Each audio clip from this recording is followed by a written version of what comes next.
Napag-usapan natin ang patungkol sa pagiging mas dangerous nitong sisisyon na kalaban kaysa kay Fen, kahit na higit na mas mataas ang existence value nito dito. Pero bago natin simulan itong video na ito, ay i-roll muna natin ang intro. Hello everyone and welcome to my channel, ang inyong source ng Tagalog na Tansura Contents. Sa channel na ito ay pinag-uusapan natin ang mga nangyayari sa may Tansura universe. So without further ado, let's get into the video.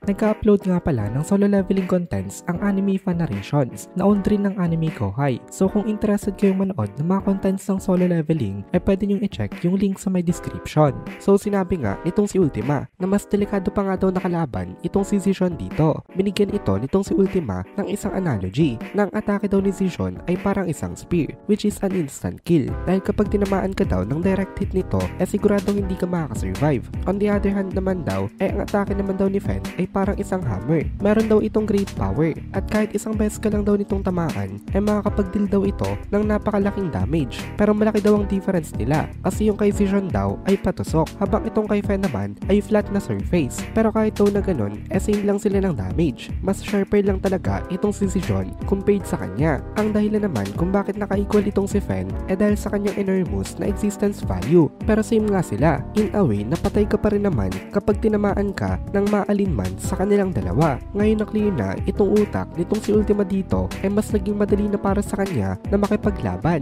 Nag-aalala rin siya kanina patungkol kina Ruinas dahil nag-fail nga sila sa kanilang plano. Pero ngayon ay hindi na rin iniisip nitong si Ultima ito. Nag-focus na lang talaga siya sa pakikipaglaban kay Fen. At dahil doon ngayon ay nag-enjoy na uli itong si Ultima. Imbis na ma-pressure ay parang pinapaglaruan niya na lang itong kanyang kalaban. Isang laro nga lang na napakadelikado dahil once na nagkamali siya sa paglalaro na ito kahit na isang beses lang tapos talaga ang laban. Dan biglang dumating dito itong si Adalman. Humingi itong si Adalman ng paumanhin kasi sabi ni Adalman pasensya na daw itong si Lady Ultima at napaghintay niya daw ito kanina. Nagulat naman dito itong si Ultima kasi iba na nga ang itsura nito. Kaya sabi nitong si Ultima sino daw ito, pero hindi rin nagtagal na-realize na rin itong si Ultima. Kaya sabi ni Ultima ito nga daw ba yung buto na kakampi nila. Natawa naman dito itong si Adalman at sabi niya oo daw, pero Adalman daw ang kanyang pangalan. Dan sabi nitong si Ultima well done daw ay siguro ay alam na naman daw nitong si Adalman kung ano ang role niya. Sabi naman nitong si Adalman dito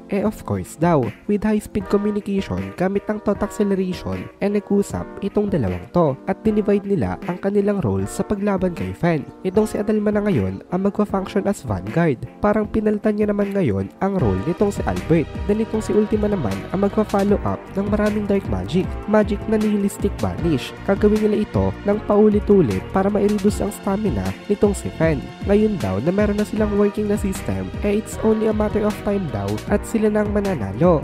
Kaya nag-declare itong si Ultima dito na ang isang barumbado lang daw na kalaban ay hindi raw uubra sa kanilang dalawa. Ngayong okay na itong situation nitong sila Ultima pumunta naman tayo sa point of view nitong sila Xion. Sobrang lakas ng nangyayaring lindol. Talagang napaka-absolute tyrant daw nitong si Demon Lord Agrawel. Currently daw ito ang nagdo-dominate sa may battlefield. Napaisip na lang itong si Ruminas na napaka-imposible daw nila na manalo dito. Ang plano nitong si Ruminas noong una na patayin agad itong si Demon Lord Agrawel gamit ang pinakamalakas na atake niya hindi nga gumana. At the moment daw na pumalpak ito inevitable na daw ang kanilang pagkatalo. Dapat daw talaga napatay itong si Agrawel ng disintegration kasi maging mga true dragons daw kailangan na ma-reborn kapag tinamaan sila ng ganon kalakas na atake. And yet walang epekto ito kahit na konti kay Agrawel. Na-realize nitong si Ruminas dito ang secret ability nitong mga elite titans at nagconnect-connect rin sa kanya ang mga nangyari. Kaya alam na nitong si Ruminas na at this rate wala na talaga silang pag-asa. Ngayon punta naman tayo sa may battle